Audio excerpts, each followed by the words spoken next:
Before Russia invaded Ukraine in February, the UN Refugee Agency says there were already 89 million forcibly displaced persons worldwide. With the Ukrainian exodus, the number now tops 100 million. Remember, we are now all focused on Ukraine very much, but Ukraine comes after a line of other emergencies. The agency's new Global Trends report says that 5 crises last year accounted for nearly 70% of all displaced people. They are from Syria, Venezuela, Afghanistan, South Sudan, and Myanmar. In Afghanistan, 24 million people need humanitarian aid. The economy is in tatters, and the Taliban is imposing more restrictions on women and girls.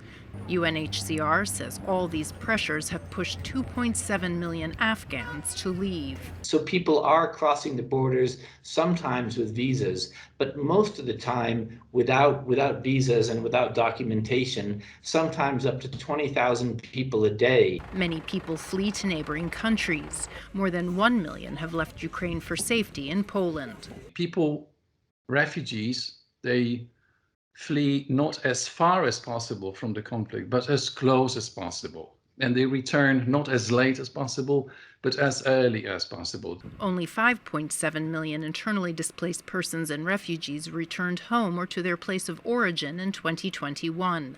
The focus for this year's World Refugee Day on June 20th is the right to seek safety. Richer nations have mixed records on welcoming refugees and asylum seekers.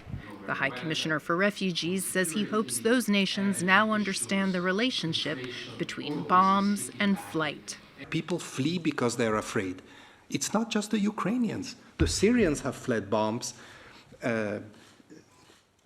People in Tigray have fled bombs.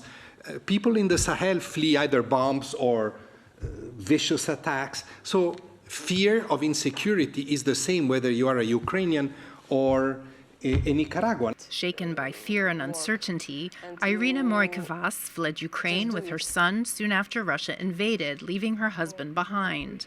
We took just the most important things and crossed the border. Now in the Netherlands, Morykvas, an artist, has collaborated with UNHCR on this year's World Refugee Day Twitter emoji. When we open a door of our house to people who need it, for refugees, for example, who need help, we open our heart, because house is heart of the family. For tens of millions of refugees and displaced people worldwide, they also hope to find a safe and warm welcome. Margaret Besheer, VOA News, the United Nations.